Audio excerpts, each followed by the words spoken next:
All right.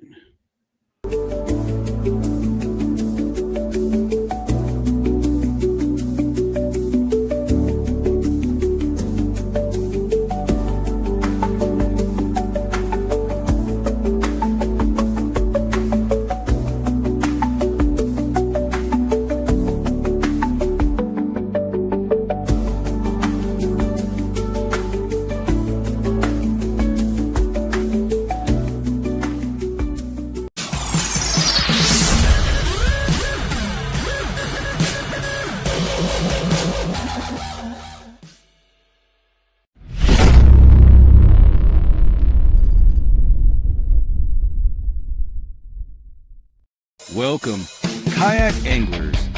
You are tuning into the Paddle and Fin Podcast Network, kayak fishing's best network of shows with great hosts covering all things kayak fishing, bringing you special guests covering topics such as shore fishing, river trips, gear reviews, angler profiles, tournament news, and more. Sit back, relax. Let's do this. Chasing the 20s is proudly partnered with these great companies. Railblazer. Think outside the box. Go to railblazer.com for all your kayak and boating needs. Achigan Brand, the official brand of smallmouth bass. Go to achiganbrand.com and check out all their apparel. Ken's Jigs. Check out Ken's Jigs on Facebook or call 570-850-9153. Kayak Cushion. It's a must for them long days on the water. Go to kayakcushion.com for all your comfort needs. Nikko Baits, the next generation of soft baits. Go to nikkobaits.com and check out all their products. Little Miami Outfitters Elite Rods. Go to littlemiamioutfitters.com and check out all their cool rods. Thanks for joining us tonight, and let's get into the show. Hey, Sean. Hey, how's it going, Carlo? It's going well. How you doing? Not too bad. Not too bad. Not too bad. Good. Welcome, everybody, to Chasing the 20 Inchers, the Susquehanna River podcast.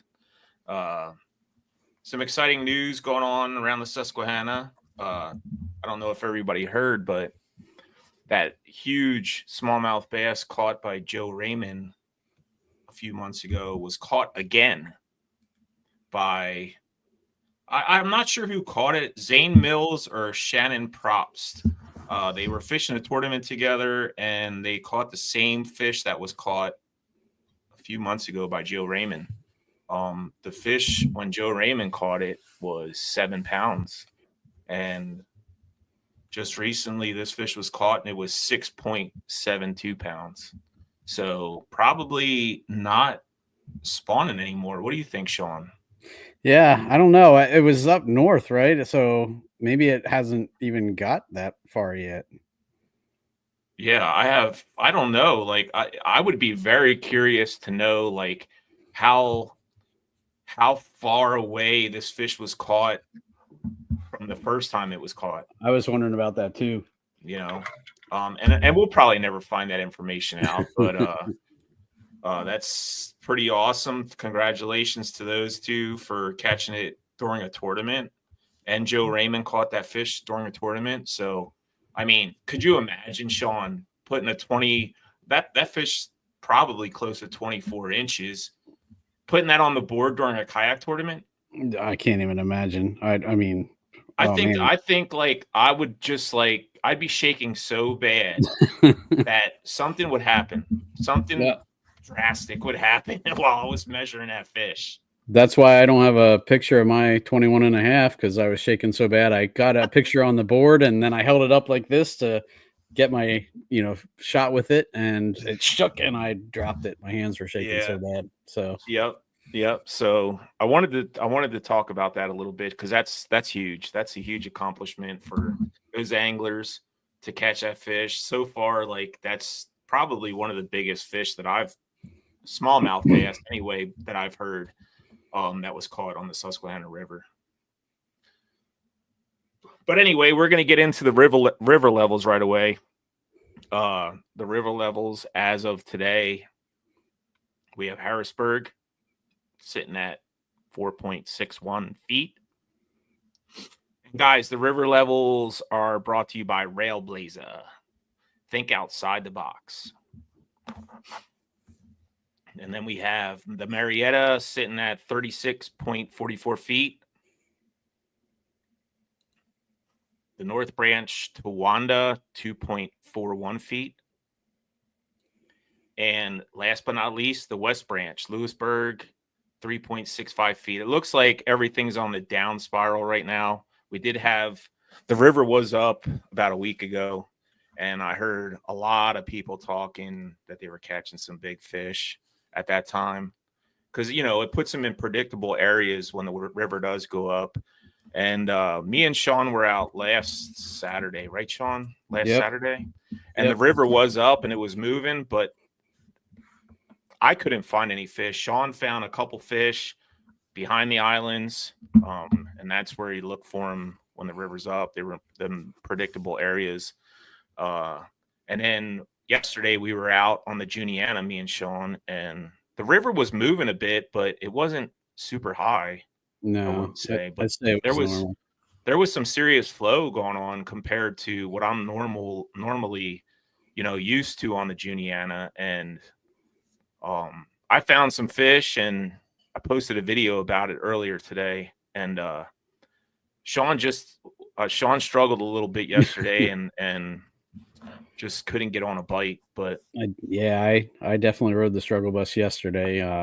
I might have had one bite or a nip on the Ned rig, and I tried to throw the jerk bait. I just got to get my level of comfortability with the jerk bait back. You know, I just don't have it's not a confidence bait for sure, to say the least. But and I felt bad at the end of the day because I'm the one that decided to go up that far.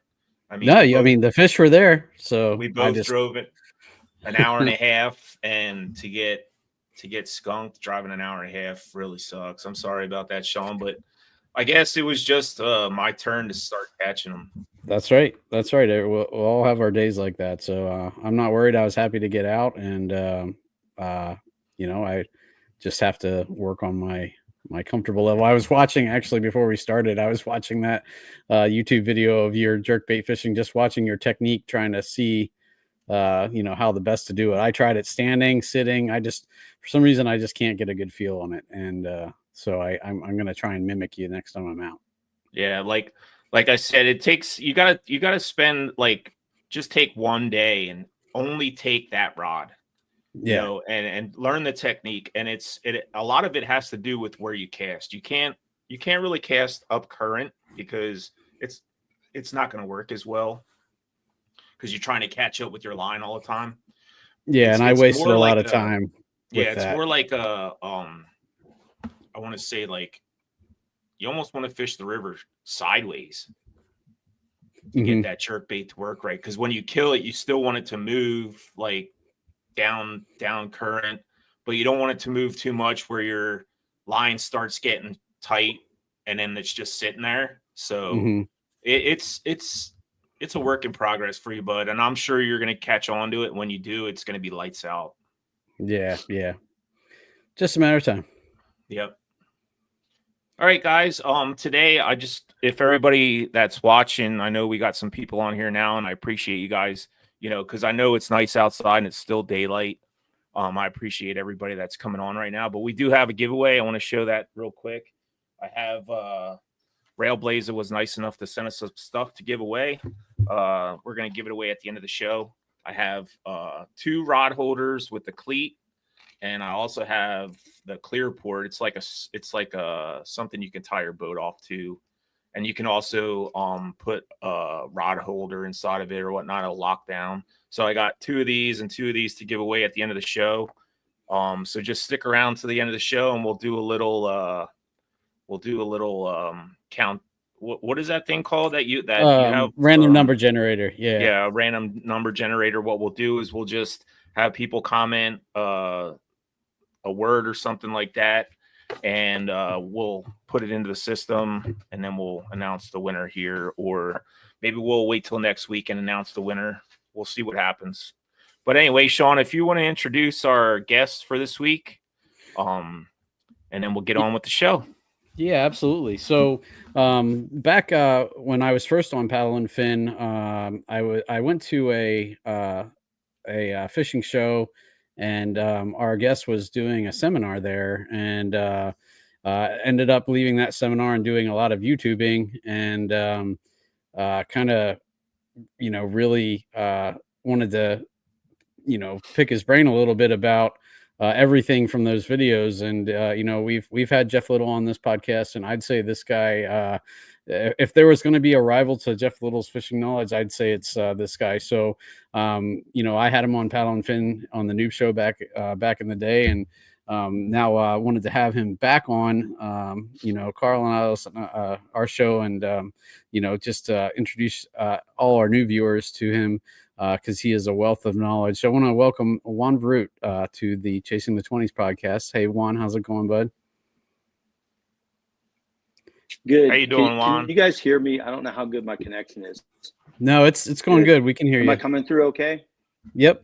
Okay. Yep. All right. You're good. Fantastic. Thanks. So pleasure Juan, to meet you, Sean. Juan. Yeah. Pleasure to meet you. Juan is Hey, it's always a one pleasure of the to talk to original anybody that guys. wants to talk about fishing. So. Yeah. I guess start off just with a little bit about the history. I mean, I know you go back a ways, but I'm curious kind of where you're at now. The last time I talked to you, you had mentioned about potentially getting back into teaching, but I was curious how far away that is, or if that's still on the plan. Yeah, I think my fishing in recent years is kind of put on hiatus due to my job, which I absolutely enjoy. But it does take a vast majority of my time. And so I got out of guiding and teaching. Really, I won't say that I was a guide. I was more of a kayak fishing instructor than I was a guide. It's a poor business model when you're trying to teach people to do things for themselves, and go out and catch fish instead of, them relying on you to catch fish. But that was my job, to kind of hopefully get folks up to speed quicker, improve their learning curves. And that was the overall goal of my classes. But recently I haven't been fishing much at all. I get very little time off work. And when I do, I usually do some backpacking or something like that. But I'm getting really close to retirement. And so when that retirement comes, you can pretty much bet that I will be teaching again. I absolutely loved teaching kayak anglers, teaching kayaking. And it was just so much fun for me to see guys go from, struggling catching fish to, being able to get out in the water and use some of the tactics and some of the strategies and start to really catch fish and improve their angling, so they make, better use of their time on the water. We all have limited time on the water, and so it's always better if we can use that time better and catch a few fish along the way. So I really missed it, and I'll definitely be getting back into it again. But I've done a lot of stuff. I've got a lot of videos out there. The videos are timeless. There's a video, you were talking about spring fishing and finding big fish. I did a seminar for Green Top down in Richmond, Virginia, a bunch of years ago. And everything that I talk about in that video is still relevant today. There's no magic to it. I talk about how to find the big fish during spring. And basically, it's almost by the numbers. And then even some presentation tactics and some of my favorite lures to use to catch those fish. So there's still stuff out there, still good content out there that I had that's most definitely relevant to this day. Gotcha. And that's kind of where I don't know about Carlisle. That was kind of what I was hoping to maybe cover a little bit. The seminar that I first saw you do was where they go in the wintertime, and you talk about finding the deeper water closer to the wintering holes, and how they transition towards those places. And I kind of wondered, maybe if we could talk a little bit about the opposite when they're coming out of those wintering holes, and kind of the pathway they take to get to maybe, from winter to spawn maybe. Yeah, sure. So I can definitely do that. And, a lot of this knowledge came from, you mentioned Jeff Little earlier. Jeff and I fished just a ton together, kind of early in his kayak fishing career after he got out of guiding and teaching. We fished, we did his videos. I'm on a lot of his videos, a lot of his, he did a whole year-long series. And we spent literally a year and a half fishing and doing footage for all those videos that cover like all the seasons. And we fished hard. And so when you do that and you're out there so many days, so many hours, you learn a lot about fishing if you're keeping your eyes open. So here's what I would say about, fishes that are getting ready, coming out of winter into that kind of pre-spawn mode. And now, obviously we're in April, so we're obviously kind of in that mode. What I typically did is, especially in a river like the Susquehanna River, is I start by locating what I would consider to be the better spawning areas.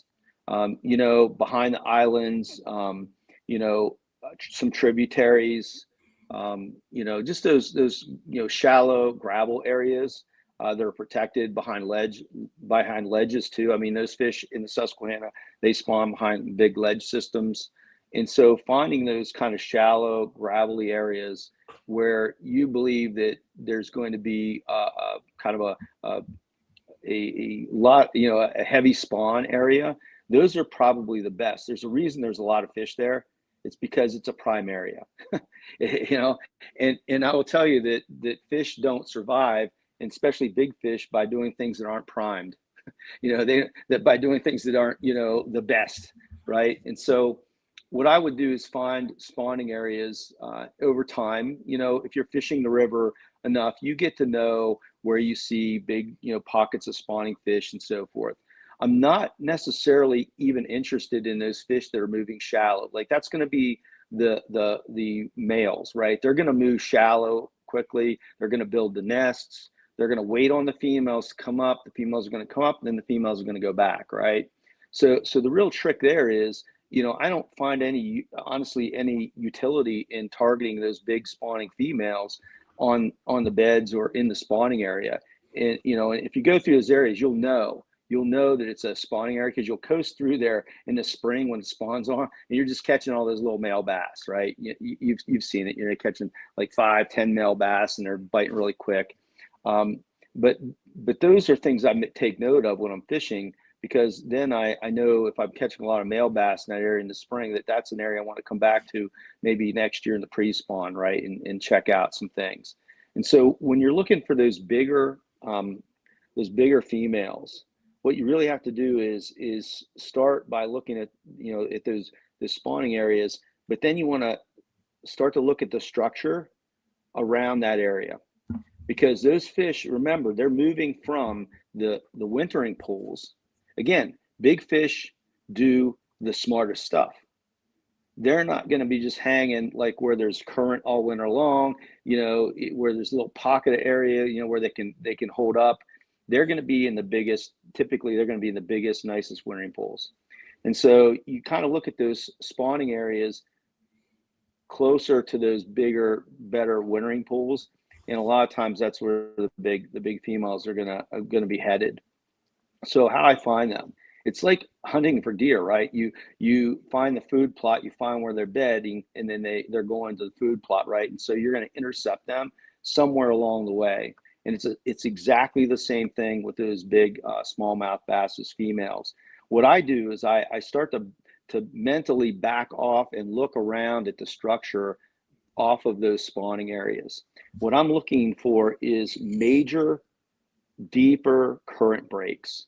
Remember, these are rules of thumb that I'm giving you. There's no there's no absolute here. But what I mean by bigger, deeper, major current breaks is things like bridge pilings, really huge boulders, just even a drastic drop in the bottom of the river where it slopes off really fast, that provides a current break. just a rock pile. I've seen where a rock pile came off a side, kind of a side hill, in an area where there was a spawning area, and nobody even knew that was there. And I happened to find it just by poking around. You can use electronics, are great to use in the pre-spawn to find these places, because what they really are is feeding stations.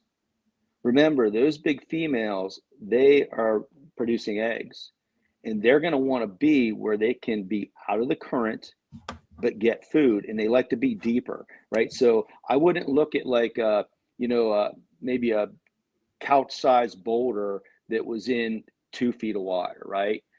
But if I saw that couch-sized boulder on my electronics in 8 feet of water, that's money. If I see a big ledge and there's a deeper 6, 8, 10 feet of water behind that ledge, and then I also see a spawning area 100 yards away, 50 yards away, 20 yards away, that's going to be an area that I'm going to prospect for those big fish. So you really want to find those feeding stations. Again, bridge pilings are another one. What happens is those females will cycle in and out of there, because some of them will spawn more than once, right? We know that by science. And so they're gonna, it's like a revolving door. Some will move in, then they'll move up in the shallow with the males on the beds. They'll move back because they're in post spawn, but there's other females coming into that area, into that feeding station as well. And it's got to be,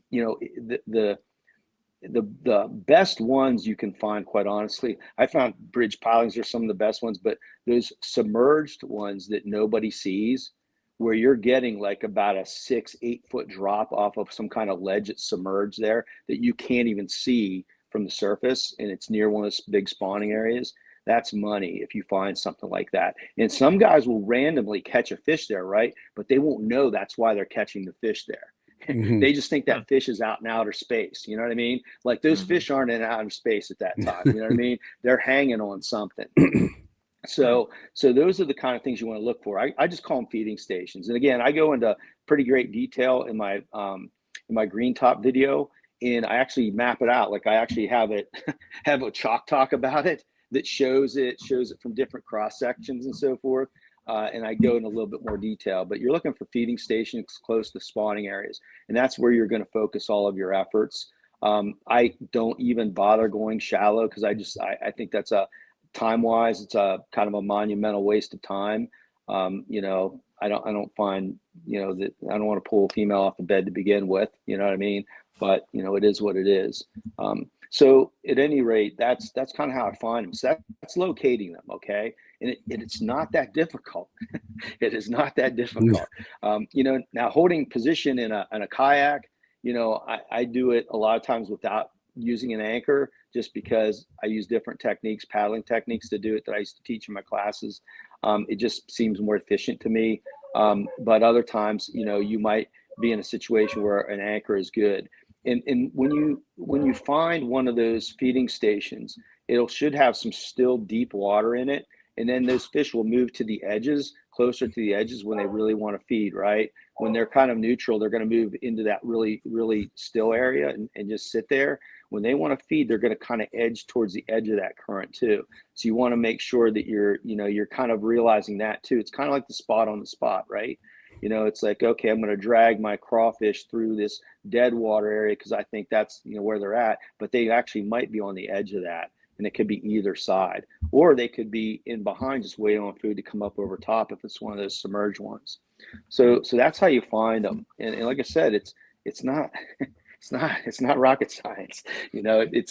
Fish are not smart. They got teeny tiny brains. I can remember one time I found one of those submerged places. I caught 3 20-inchers off of that one spot. I think wow. Tony Heredia was with me at that day, and I can't remember. I think the biggest one was like 21 inches. But when you find them, you can. I actually stopped fishing. I was just like, hey, you can have my little spot here. I found to my buddy. I was like, I'm done, man. 3, and that's the river god smiled on me, and I'm not gonna get greedy. I'm not gonna get greedy. And it was. Really I've fished with Tony before, so I'm sure he was thankful to hop in there too. Yeah. So Yeah. Let me tell you something. I catch one 20-incher, and that I'm not going to be greedy at all.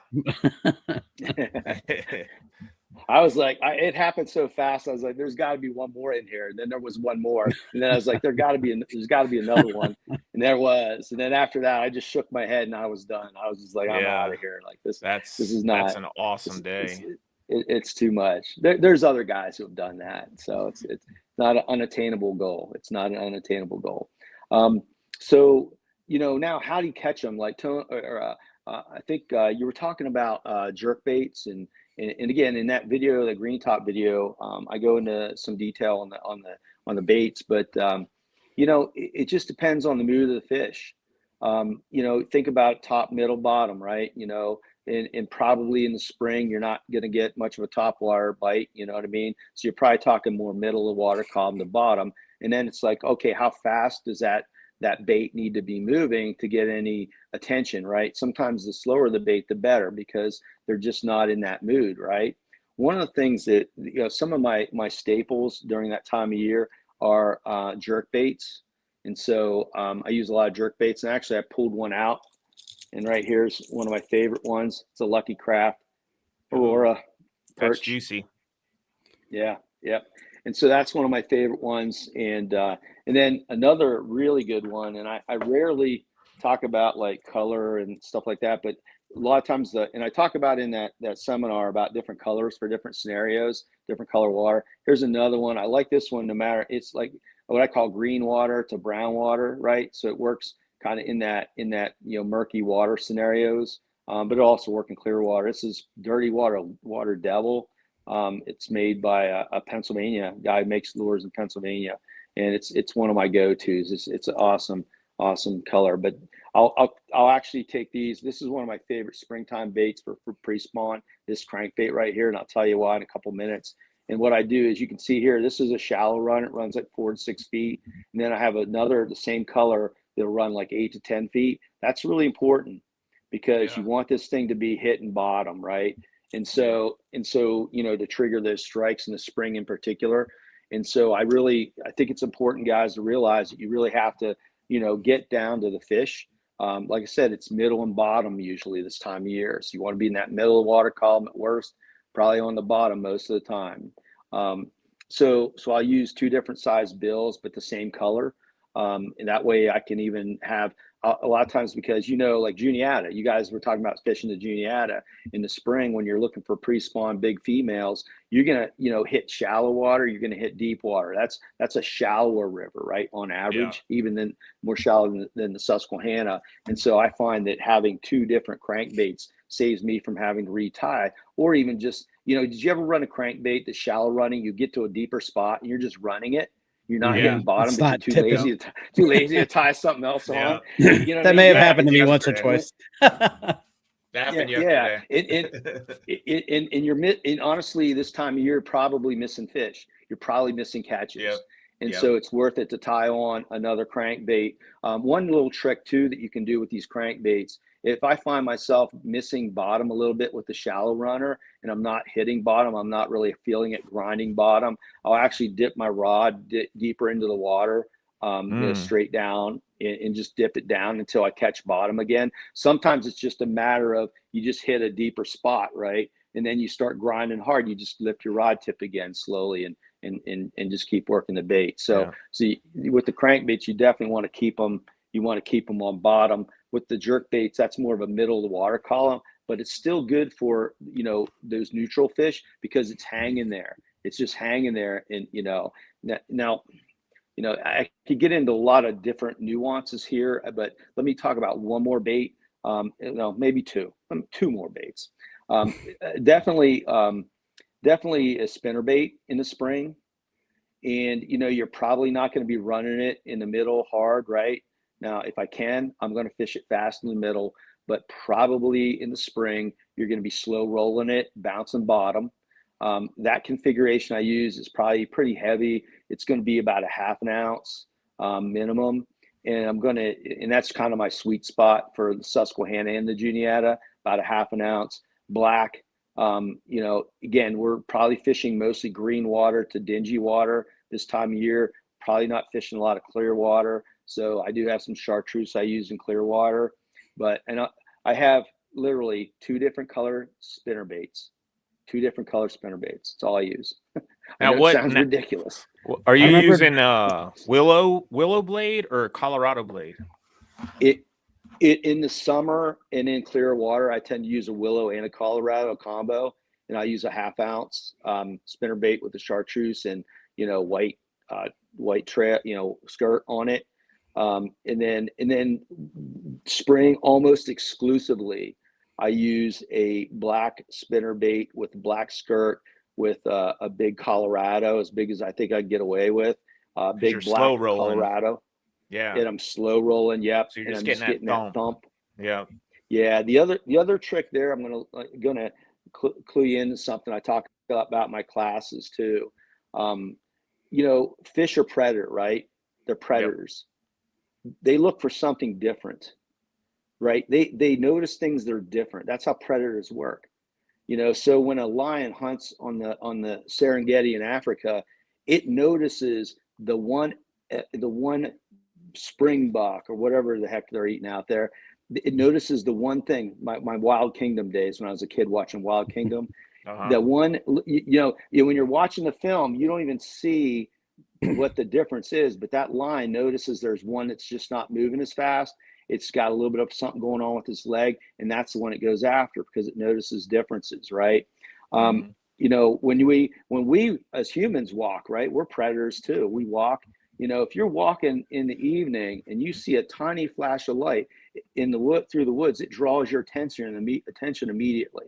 You look at it, right? It draws your attention. The fish are no different. One of the things that I do in dirty water, because a lot of times you're going to have some sun penetration, some light penetration.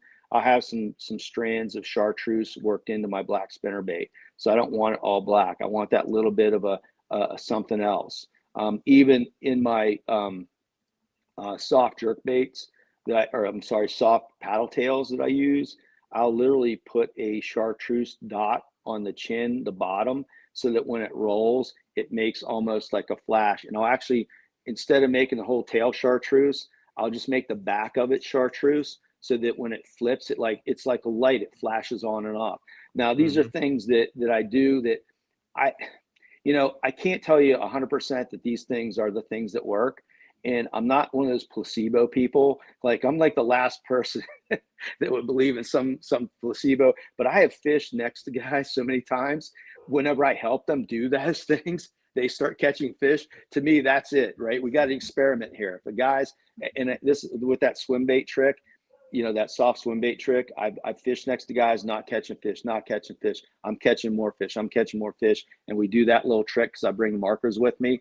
And we mark it up and boom, all of a sudden that guy's catching fish. So I've also, one of the things that I've come to some of these little things by teaching classes, because I'm watching what's going on with my students too when they're out there fishing. I'm looking at the differences in what they're doing and the lures they're throwing and things like that. And so sometimes we catch little things that are interesting. But at any rate, chartreuse strands do that. Another biggie in this time of year is crawfish, because crawfish start to move around a lot. So soft crayfish, fished on bottom, different sizes. I have different sizes, like two different sizes, smaller, more finessey one, a little bit bigger one. And that's usually if I got to drag something on bottom. You could drag a tube. Again, It's about being on bottom, right? It's not, it's not necessarily about, the actual label on the lure bag or whatever it is. It's about being in the right place. And so how fast I move that crayfish depends on the mood of the fish. Sometimes I move it 5 inches and let it sit, 5 more inches, let it sit. You got to be real patient sometimes. That's how I caught those 320s. It was like right in behind the structure, right down the back of it. And then I just let it sit when it hit, and I moved it a little bit, let it sit. And if I dragged it too far off the back of it, I was done. I wasn't going to catch a fish. They were pressed right up in it. So again, like noticing those things I think are really important when you're fishing. Like when you're fishing structure, it's not, You know, you think about like how close to that structure you're getting the fish, how close to those current breaks are you catching those fish, because that's a real good cue when you move to the next feeding station that you've located in that area. So those are some of the lures and some of the things about those lures. You know, with your jerk baits, give you some hints there. You can cast at an angle upstream, like almost like a swing, right?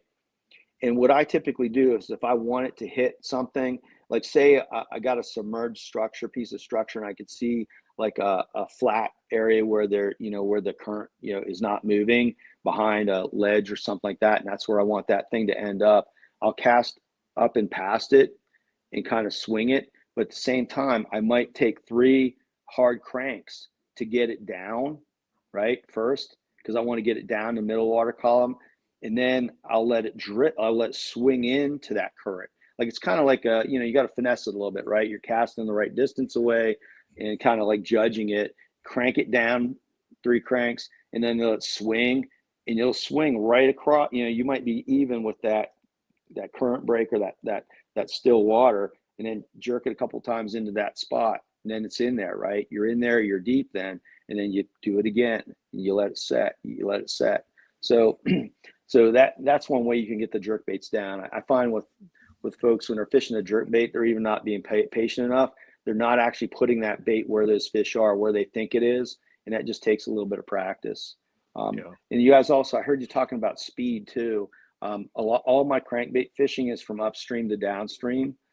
Think about a fish sitting there in any situation that you're fishing a crankbait or even a spinner bait. I try to present upstream to downstream in every scenario, unless I can't position my kayak in the right way to get that kind of presentation. Then I might do something else. I might swing it into where I think the fish is or something like that downstream. The idea behind that is, if you've ever seen fish in clear water and you've casted behind the fish and brought the bait up through, a lot of times you're gonna scare that fish, right? And I think that when you're putting it in front of its face, it's coming at it, so it's like less menacing, I think. The other thing is you're actually like triggering the fish too, because you're putting something right in front of it, and it's got to decide, am I going to eat this thing that's coming by my head, or at least take a crack at it, or am I just going to let it go? And you're taking advantage of that predatory nature of that fish.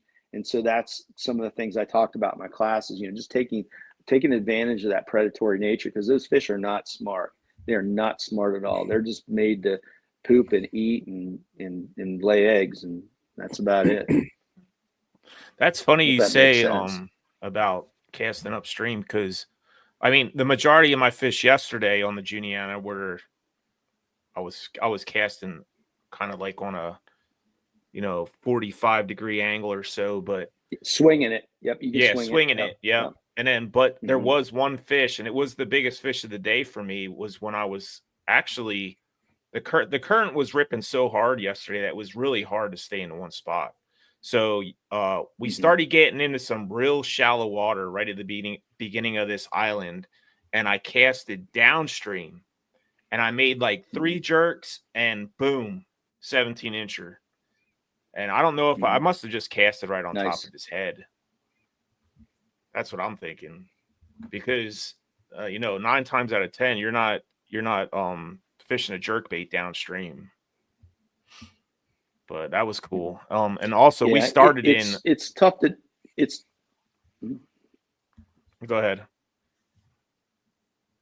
I was going to say, one thing you can do as a river angler too. Yeah. Can you hear me?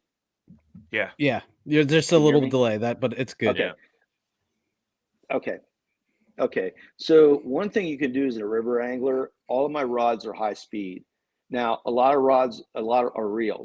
my reels are high speed, and that gives you a bit of an advantage when you're doing the stuff I'm saying, fishing from upstream to downstream as much as you can. Now, a lot of reels label themselves as high speed. Find the inches that it brings in per handle crank. That'll tell you if it's high speed or not. You got to be over 20 inches per handle crank to be in the high speed area. And a lot of folks will say, well, I don't have enough power then. I don't know how much power it takes to reel in. I've reeled in plenty of big fish over 5 pounds, and I've never had any trouble reeling in with a high speed reel. You know what I mean? Like, yeah, there's some mechanical advantage. I'm not going to lie, right? That's physics. But as far as the fish goes, there's no great mechanical advantage in having a slow reel as opposed to a fast reel. It just doesn't make a difference. Now, some people will fish a slow reel to slow themselves down. But the cool thing is when you are slow rolling a spinner bait and you're using a super high speed reel that's doing like over 20 inches per handle crank, you get worn out a lot less in a day. You can make a lot more casts, and you just train yourself to just crank slower. You know what I mean? All my reels are high speed. I just train myself. It's leisurely, and you're really when you're slow rolling, it's really leisurely. Then, you're just kind of creeping along. So high speed reels, I'm a huge fan. Everything I got is high speed. Got it. Well, Carla, why don't we do our 30-second break? We'll come back and cover a little bit more. All right, sounds good. Hang tight, Stick with us, guys, and we'll be right back.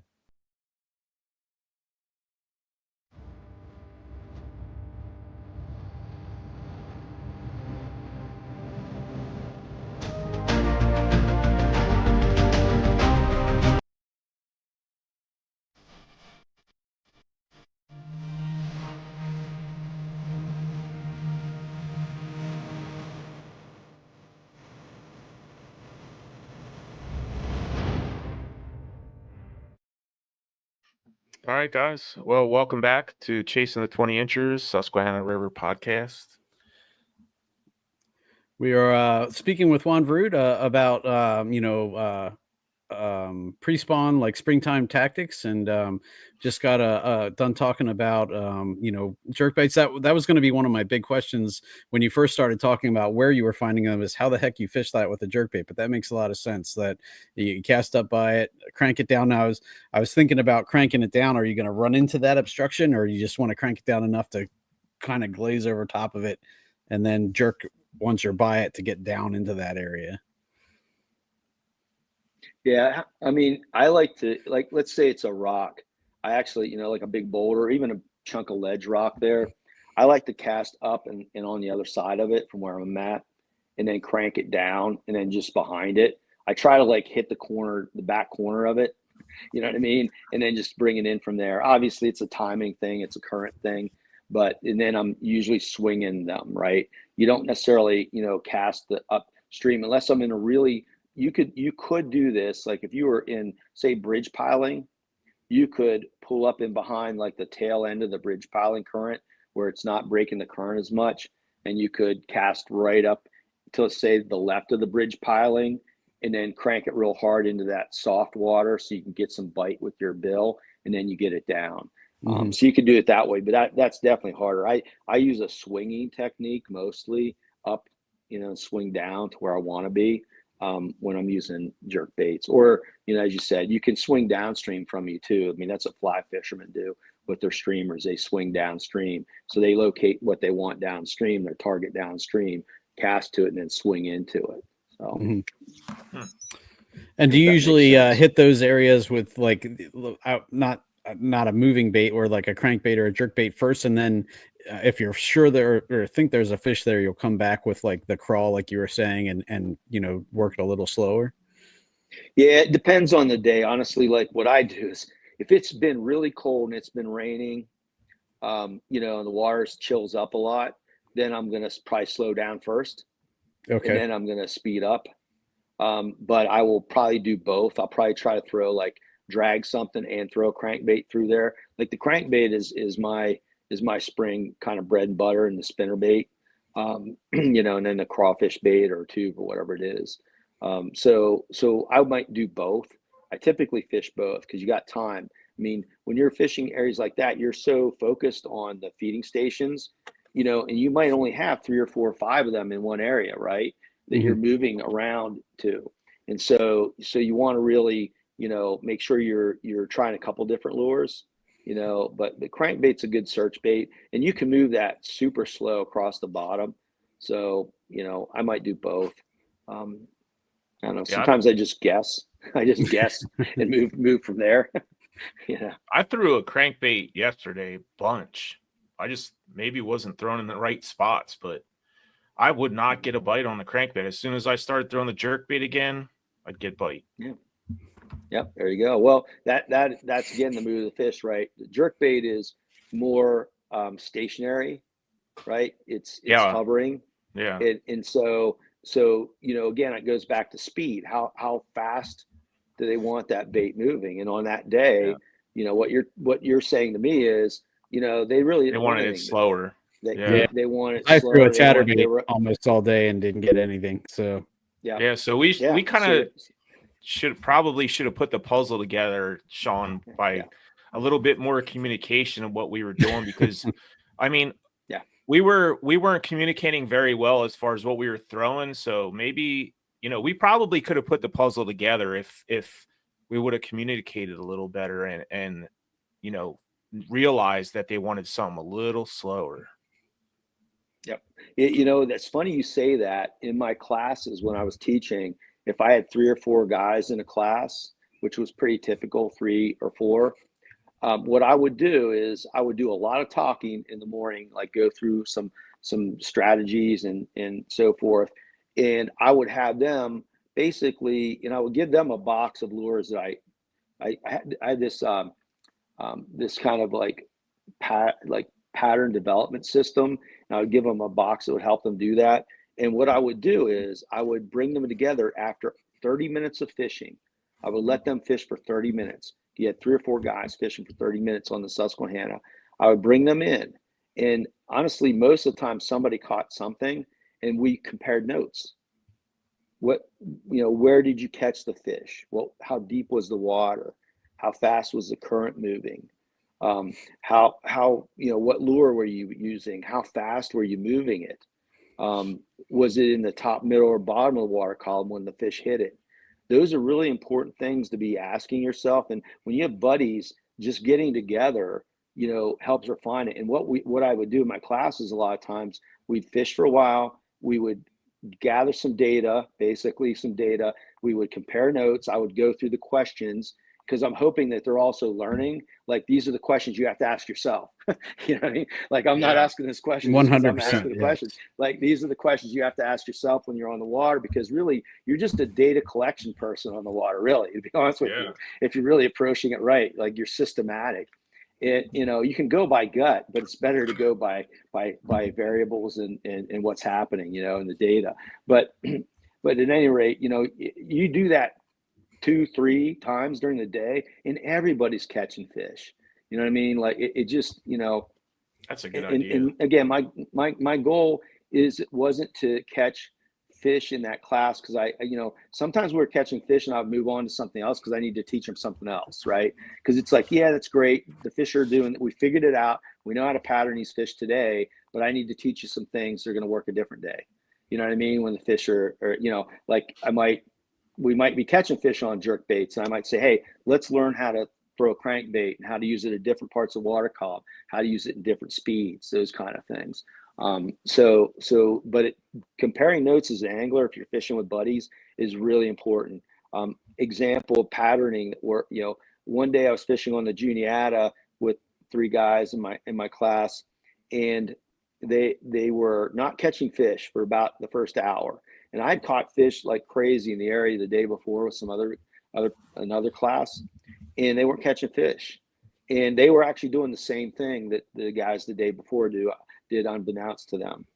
And we were fishing a lot of big ledge systems that were submerged, and fishing the still water behind them. And what they were doing is they were dragging crayfish baits, right?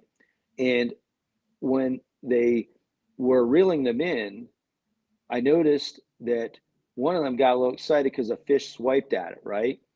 And so then it happened again. And then, I saw some fish following that they didn't see. And so when I saw that, we were fishing in about 8 feet of water. What are the variables there that you see? And so I brought them aside and said, what's going on? Like, when are those fish attacking your crayfish baits when you're dragging them on bottom? No. Where? Oh, in the middle of the water column. How deep were we fishing? Oh, like 7, 8 feet of water. Okay. How fast was the bait moving? I was just reeling it in. So like moderate speed, middle of the road speed. And I said it was consistent too. Like they were attacking when it's consistent. What we ended up doing, remember I just told you to hit bottom with your crankbaits? Yeah. We took a shallow runner and fished it in 8 foot of water. So it was right in the middle of the water column. And basically like it just basically slow rolled it in the middle of the water column. And we started catching fish. I mean, literally on the first cast that one of the guys had that tied on, they started catching fish and we caught fish like the rest of the day doing that. It was nuts. So again, it goes back to like observations, right? Hope that makes sense. Yeah. So Definitely. like we all know that, like, you know, you could be catching them like that for a couple hours and then all of a sudden the bite shuts off, right? So then you just got to reset and like in that situation, like you reset basically and start going through your lures again and see what they're doing. You know, is that something that you do in your arsenal, Juan? You know, if I'm catching fish and I'm catching fish really good and the bite stops, I stop catching fish. I start questioning what I'm doing if I'm still doing the same thing. Does that make sense? Maybe there was a variable in there that I didn't understand that was really going on. And I start to review like, okay, I was catching fish and I was doing this. I was fishing this deep. I was fishing in this structure.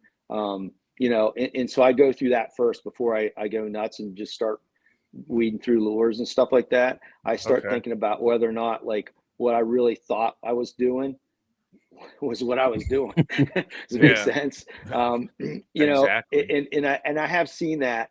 I have seen that where I'll give you an example on the Juniata River again. I was fishing with actually a buddy of mine. Dave Gallagher. He just caught a 20-incher. He went through my class years ago. We know Dave too. When he first started kayak fishing, he went through my class and he's done really well. I mean, he's I think he qualified for the Bass Masters the 1 year too. So at any rate, you know, we were fishing and we did okay earlier in the day, and the bite did change. Like we couldn't figure out why, and what had happened is a variable shifted, something shifted, and what happened was this. You know, and this is where observation comes in. We were doing really good. I mean, I think I caught a muskie. I lost my rod that day on a muskie. I went to pull, like set the hook, and my rod fell out of my hand when I set the hook on it, and I actually found it and caught it again. So, You got I found my rod back? laying in the bottom. Yeah, I found my rod laying on the bottom of the river. Yep, I had a torpedo on, and I was going upstream in like about 3 foot of water, and I saw the handle of the rod. I just like shut down my motor, jumped out, like reached on, you know, went under the water, grabbed that thing, and the muskie was still on there. It was nuts. Nice. But we were struggling with the smallmouth, and what happened was, you know, again, observation. They were deeper. The fish we were catching were kind of deep. It was in the spring, and there was a hatch happening, and it was a stonefly hatch. And what had happened was, so it's like, okay, there's a stonefly hatch. Let me put on a popper and let me try really shallow. You know what I mean? Because maybe the fish shifted over there. We weren't seeing them rising or anything like that, but that's exactly what happened. And we started catching fish in super shallow water, like just everywhere. You know what I mean? Like there was actually no location pattern to it. I mean, all it was is get, you know, wherever the bugs were going to be hatching, that's where the fish moved into. So they kind of like all the fish kind of, this is the weirdest thing. All the fish kind of shifted to focusing on that. And we caught a bunch of fish on poppers and some really, really nice fish too.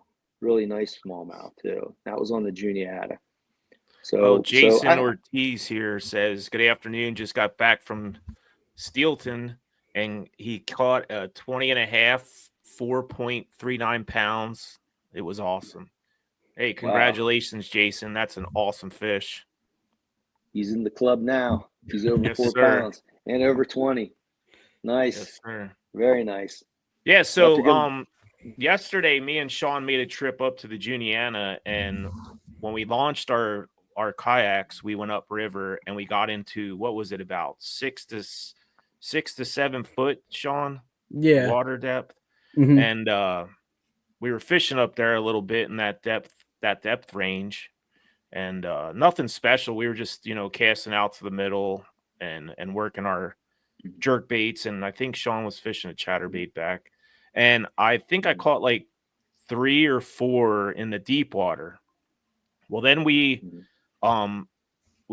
started drifting downstream, and we started getting into some really, really shallow water. Like, I'm talking like it had to be anywhere from 12 to 6 inches deep at some areas. And we weren't, I think I might have seen one fish the whole time we were in that shallow water, because the water was it was pretty clear, Sean, wouldn't you say, for springtime? Down there, yeah, down in the Yeah. shower, once you got maybe 5 feet, I think it was Yeah. about 5 feet visibility, I'd say. Yeah. So, I stopped throwing the jerk bait because the water was so shallow. I didn't, it's no reason to throw a jerk bait in 6 inches of water, right? I picked up a glide bait, and I actually seen a fish. It came up and it ate, I guess it was a stonefly or something like that. It ate off, it was a topwater strike. And I seen it and I was like, oh man, it was just like right by my glide bait too that I was throwing. And and then I told Sean, I said, you know what? Maybe we made a mistake. Maybe we should have stayed in that deeper water. And he's like, yeah, maybe we should have. So we wound up motoring back up the river, back to where we were, and we went back up there and caught one. I caught another one, but it was just, it looked like a perfect, when we were in the shallow water, it looked like a perfect spot for a spawning area, but there was no fish there. And I don't know if the current was just a little too hard there in that area, that wasn't really a spawning area. But it seemed to me like yesterday the fish were in the deeper water. That's what it seemed. I don't think they're ready to spawn yet. Yeah. Yeah, and that's a good observation. The other part I would say to that is, so you put that in your memory bank, right? Like the other thing is, you asked me like if the fish shut off, right? Well, one thing I do is I check to make sure that what I'm really doing is what I'm doing. The other thing I do is, if you're in a different type of, if you're in a river where it changes a lot, where you might be in a different part of that river, that the fish are going to relate differently to the structure just because you're in a different type of section of that river. And so you might have a different pattern you have to fish there. And I've had that where the pattern flips back and forth, right? The pattern's a certain pattern in the deeper areas. And then in the shallower areas, you're fishing a different type of pattern, right? So it might be like shallow water. What I would do is I'd look for differences in color across the water, and that usually means differences in depth, right? And you might, in that case, it's shallow, throw a popper, throw a suspending jerk bait, but throw it not out in outer space in that shallow water.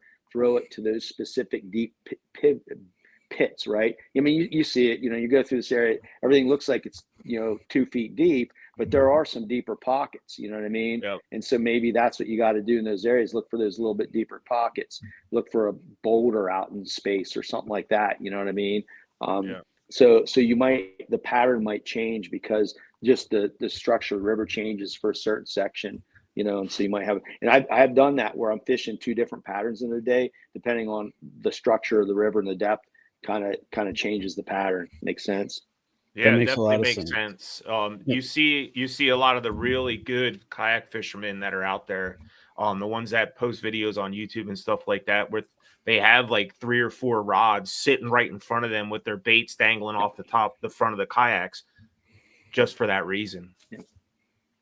Well, and the Susquehanna is made for that kind of thing. Like you'll go from the deep pockets and the deep stretches to the shallow stretches and flip flop back and forth. So you have to have some idea of what to do.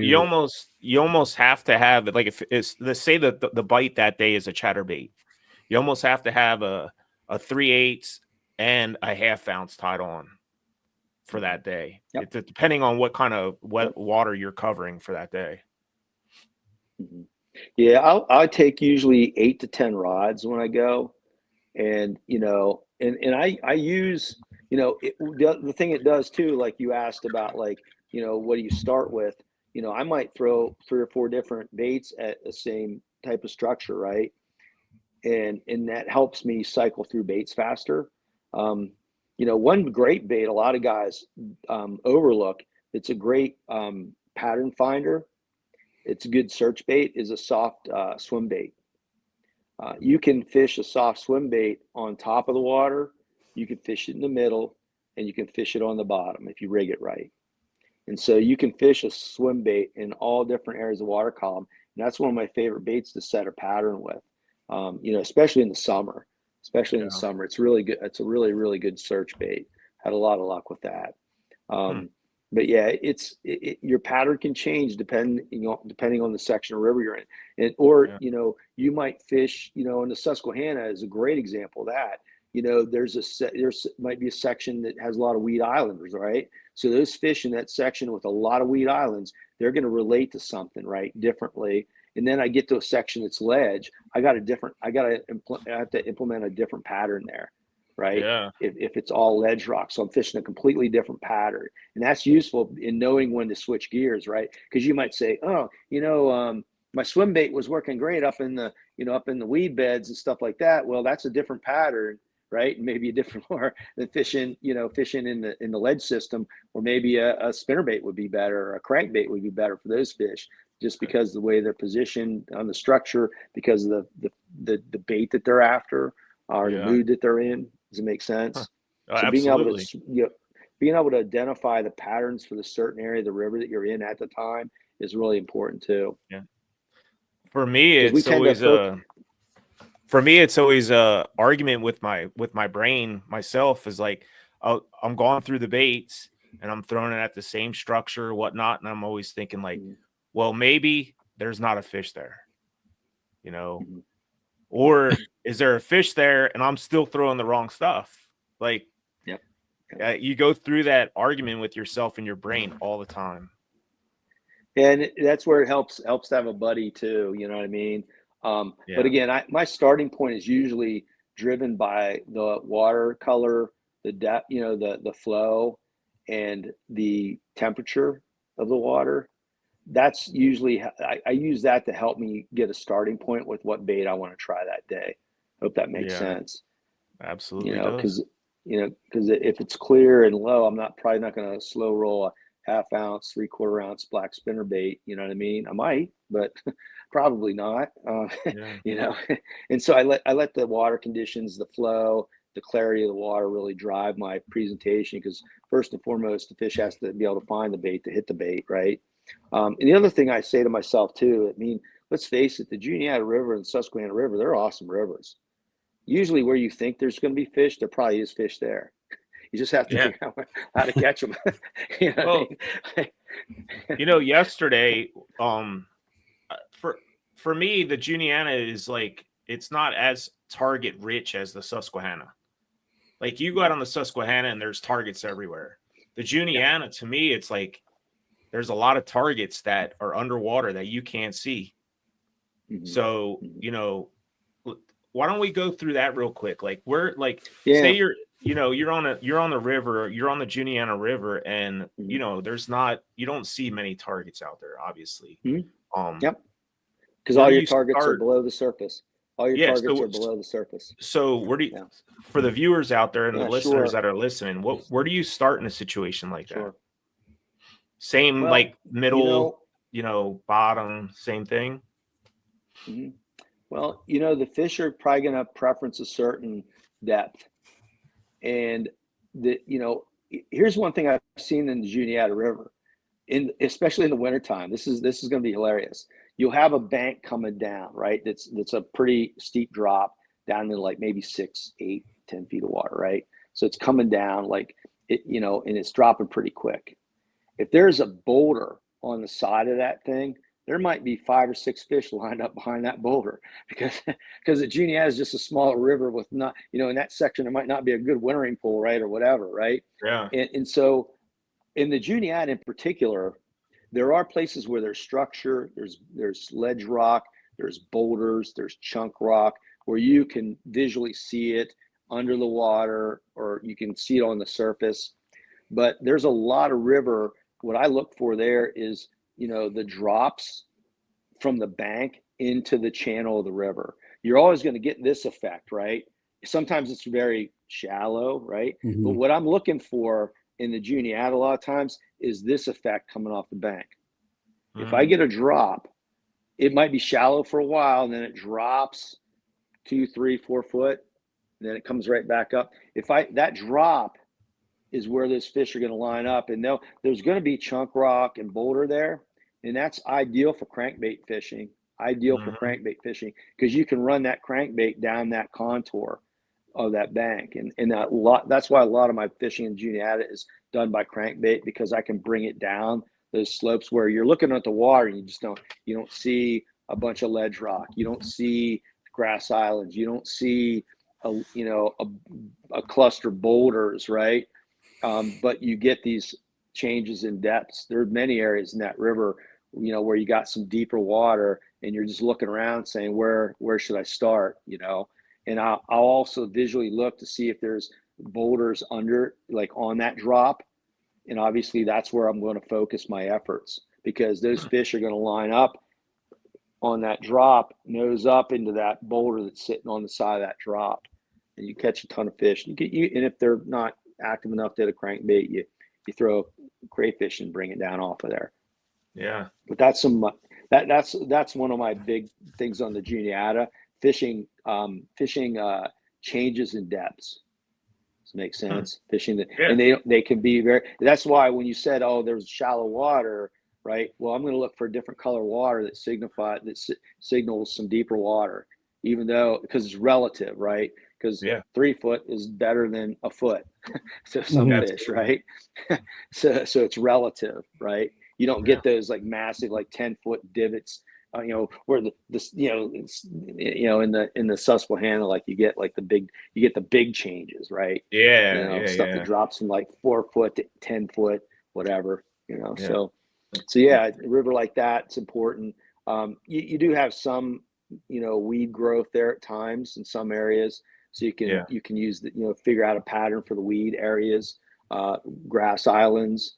A lot of times, the fish and there's really shallow grass islands there, and obviously a kayak is a very stealthy thing, and so using something you can make a long cast in the summer, and get way out there, like a big heavy jerk bait of some type, like a soft plastic jerk bait, big popper or something like that. You can chuck it a country mile. Would be good around those weeds in the summer. Awake bait. Awake bait. Wake bait. What do you think, Sean? Yeah. Wake bait. Yeah. That's an underutilized bait. Back in the day before wake baits were even around, there was a bait called I have some of them. They're hard to come by. Head made it. It's called a meadow mouse. Mouse. They brought them back for a while. I don't know if they still. There was a short period of time when they brought them back, but I haven't seen them since. And I have a few of them in my box, and that was like the precursor of a wake bait. You could lift your rod tip. It was basically a mouse with a leather tail, but it had a metal lip on it. It would run like 3 foot deep, but if you kept your rod tip really high, it would stay just below the surface and had this big body and would just move water. We catch so many big smallmouth on that thing. But now they make wake bait. So it looks like they're only on eBay anymore. So I'm going to start buying them up. Yesterday, I didn't notice a lot of rocks on the shore, Sean. Did you? I noticed a lot of mud. There was a lot of steep mud banks. And I think that's why we were throwing towards the middle of the river a lot, because we didn't see the stuff we wanted to see on the banks. And we did stop and fish one ledge system that was obvious pretty heavily, but neither of us had any. That's where the one bite I had on a Ned rig, like the one even bump on my lure that I felt where I was. Yeah. Mud is tough. I mean, they'll move through there, but mud is really tough. If you're just fishing all mud, no rock. What I would do if I'm in an area with mud, I'd probably try to get out of it as fast as I can. Yeah. to a different area. That's probably Or what we you know, should if there's have some done. deeper water, if there's some deeper water, you can also, this is where like you're learning to feel what's on the bottom is important. You Yeah. know, and I use a lot, my soft plastics, a lot of them I use exposed lead so that I can feel what's on the bottom better. So I can feel it grinding rock as opposed to slogging through mud. But you know, that's where I would probably get out like a crankbait and start looking around and see if I can find a pile of rocks or something like that. That, you know what I mean? Because you can tell the difference with a crankbait if you're, you know, that thing's digging mud or if it's hitting rock. And I Yeah. think that's what I would do if I was faced with some rock and I knew I wanted to fish it anyway, just to get something out of it. I would start looking for deeper water around that mud where I don't see mud and hope that there's some rock there. And a lot Yeah. of times Well, there is. it's funny that you say that because most of the banks that we were we didn't even fish the banks really. We just seen that they were like mud and it was a really good slope on the banks. So we figured we were in deeper water, and I was live scoping, and I live scope a lot of rocks out in the middle of the river. I seen a lot of Mm-hmm. structure out in the middle of the river, big Yep. rocks and stuff, and Yep. and Mm-hmm. believe it or not, And actually, that's what the one fish that I did catch, I see there was a big rock out. I could see it on my live scope, and then my rod just loaded up like as soon as I seen that rock. So yeah, that's where I would move my boat into the muddy water, the shallow muddy water, or into yeah, the mud, and then yeah, fish out into the middle of the river into the rock. You know what I yeah, mean? Like as anglers, we tend to want to stay in the middle and fish the bank. yeah. like It was I want opposite. to fish. Yeah, I want to fish where the fish are. Yeah, So sometimes I'm gonna like, you know, I'll fish the bank. I honestly like I can't say whether I throw to the bank or I throw to the middle, because in a river I just throw to where I think the fish are. And yeah, in that case I would move my boat to the less desirable water and then fish out in the middle, hoping to catch some rock. Because my guess is there's probably a bunch of those fish will be out in that rock out there sitting. yeah. And that's what we did. We kind of stayed on the banks and fished. Well, we were still in our kayaks, but we stayed on the outside of the middle of the river and fished the middle. Mm-hmm. Yeah, And that's where they seemed to be. Like they weren't up shallow, they weren't up on the banks. Yep. Not where we were Yeah. anyway. They're still thinking about coming shallow. They're kind of early in their thought process, I guess. Yeah, we had it was a fun day until the wind started kicking up. Mm-hmm. But yeah, I think the key is like, you know, there's no magic to deciding where and when kind of thing, but you do have to take those cues. yeah. All right. Well, you got anything else for Juan, Sean? Any more questions, or does any of the guests that are watching have any questions that they want to put in the comments section for Juan while we have him on here before we do our Railblazer giveaway? Juan, I just wanted to say thanks again. And man, if you ever teach another class, I know at least one person who will be there for sure, because that sounds amazing. You got two. And also, Juan, me and Sean and I are fishing a team tournament this year on the Susquehanna. And this conversation we had together really helped, because not only for us, but for the people that are listening, communication is key, especially on, what we talked about in this podcast. Oh yeah, definitely. The first tournament, kayak fishing tournament I was in, was on the North Branch of the Susquehanna, and you know, we actually, my buddy and I that fished it, we were on the Wilderness Systems team at the time, and so that was kind of nice. And he ended up getting second place, and I ended up getting first place. We just fed off of each other's information basically to try to nail. And we had a really great pattern that was a big fish pattern. And I know we were coming into the launch where you were taken out and they're giving away the prizes, and we were throwing back fish, and the guys were like, "You won, didn't you?" Because they were like, "We're throwing back fish that were competitive, I guess," because the way it is, the measurings had already started. But that was a good day. That was a good day. I'd say too, like as far as kayak fishing history, I was around before there was fishing kayaks. I mean, I used, my first fishing kayak was a Ride 135. That was not, it wasn't a fishing kayak. It was just a Ride 135, and it was the old style one too. Before they redesigned it, made it a lot nicer.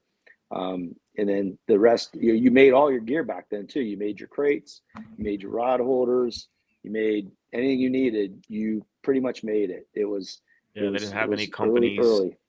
There wasn't many companies back then.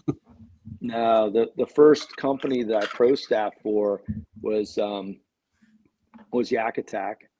And then shortly after that, Wilderness Systems. They were awesome to me. I was with them for probably it was over 10 years. It was an awesome company. That's awesome. We did a lot. A lot of design. I helped with the design of the Attack series kayaks. Paddled the prototypes of it and gave the designers feedback. It was they did a good job of hearing what we were saying about that boat. That's probably one of my favorite boats. Nice. All right. Well, Juan, we appreciate you coming on. We appreciate all the juice that you laid down today, the special information. I did throw a link in the chat early on with a link to that seminar that Juan was talking about too. So definitely, guys, if you're at all curious, go on and check that out. I linked to the first part of the seminar, but I'm sure when you find the first one, you'll be able to find the second one pretty easily. So be sure and go and check that out. Yeah, I can attest to Juan's seminars. They are super informative. So please, guys, go check that out on YouTube. The links in the chat. Yeah, and if you ever get that started again, like Sean said, we know 2 people that'll be into it, and I'm sure there's a lot more people out there that would want to sign up for it. Yeah, it was a lot of fun. I've been teaching for a long time, and I designed a lot of the classes. Well, I designed all my classes that I taught, and I used a lot of stuff. I got to give credit to Jeff Little. He gave me some of his base curriculum that he used when he was teaching, and I just took that because of my teaching background and so forth, and just kind of built on it. And then I actually ballooned out into other classes that were spin-offs that help guys get more advanced, in the sport. So it's been a lot of fun. I'm looking forward to getting back to it. And thanks, guys, for having me today. It was a ton of fun. I feel like I might have to go kayak fishing next week. Get out there in Susquehanna. So, is there anything you wanted to shout out, Juan, or anything at all? I just want to shout out to some of the early guys that were kayak fishing, like Jeff Little and obviously Chad Hoover. I knew him when he first really started to have that. What was it called? Kayak bass fishing, the website. I was on River Smallies back then. I don't know if that's even around anymore. That's how I got the idea to go kayak fishing, because guys like Jeff Little were on there and some of the other guys. I don't know that Jeff was on there at the time I was on there, but I fished with a lot of great anglers, and I think you pay attention to people.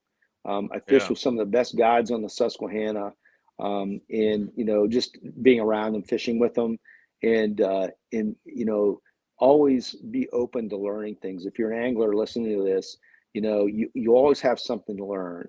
I learned from my clients sometimes. They did things that worked, and I was like, "Cool, what are you doing?"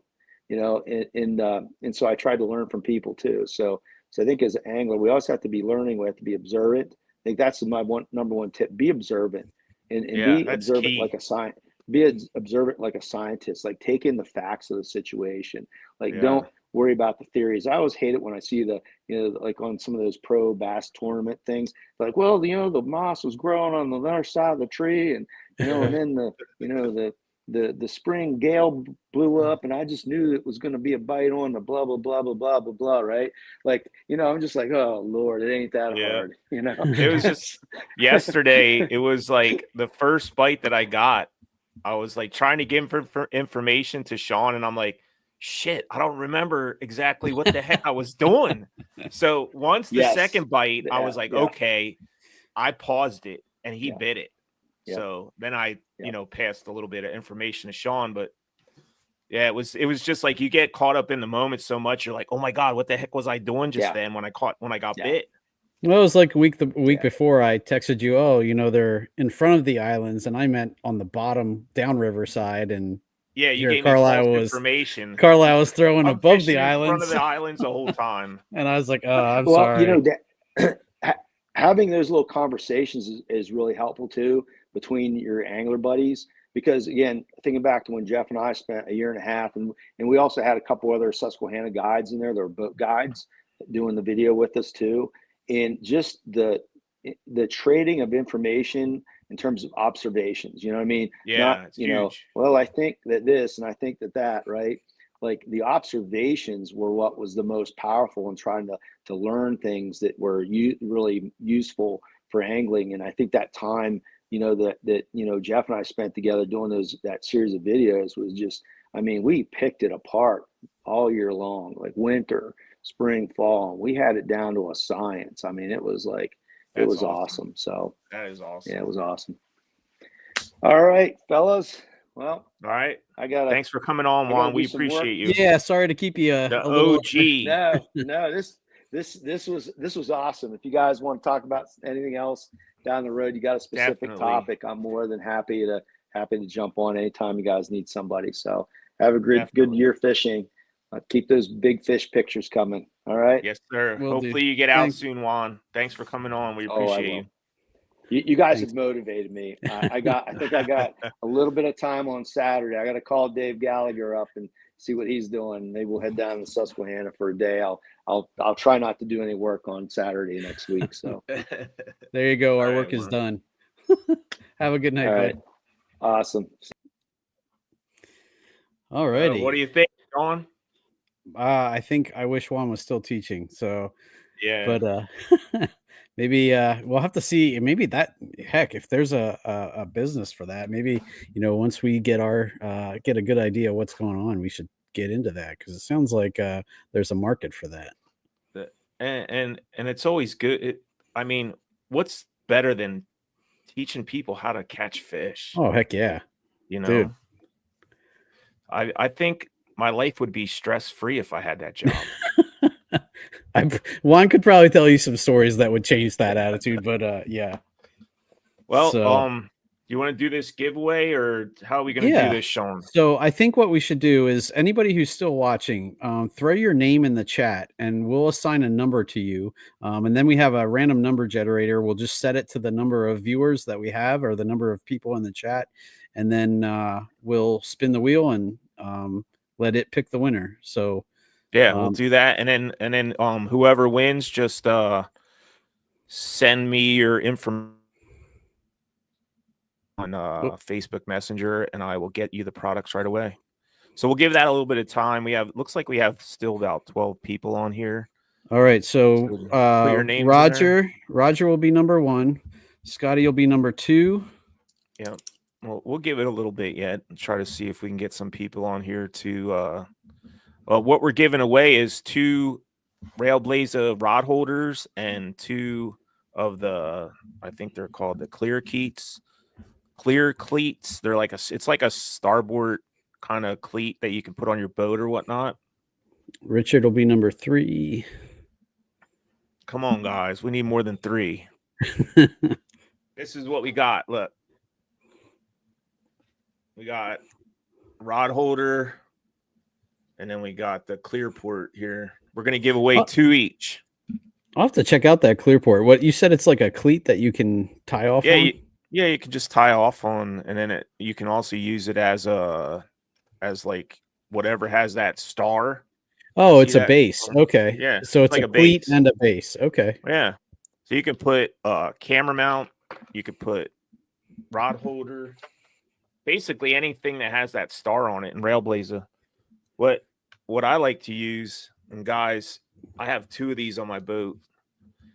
I got the camera mount from Railblaza. I have 2 of them on the back of my boat, and they have that star. You see that star right there? Yep, that's their that'll fit in anything. That's their main. What do you call it, Sean? Their attachment point. Yeah, their attachment point. So Caleb, I have as number 4. All right. So we'll give it maybe another minute here. I wanted to, I just updated my camera. I got a DJI camera to replace the GoPro Fusion that I had before. So hopefully I'll be able to contribute a little bit to the YouTube channel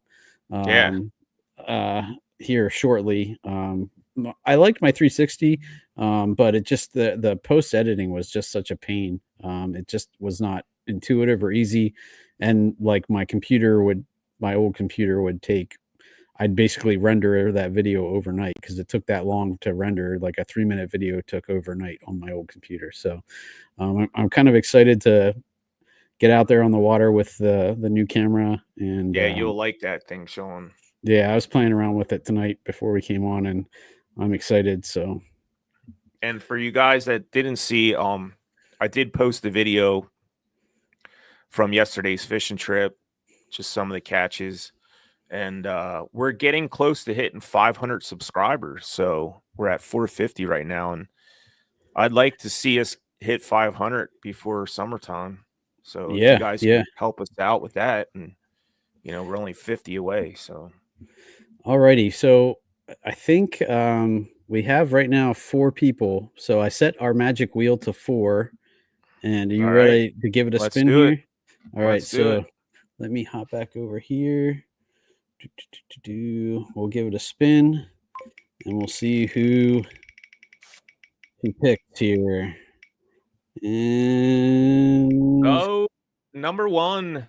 So that's Roger. Hepner. Wait, no, that was Roger.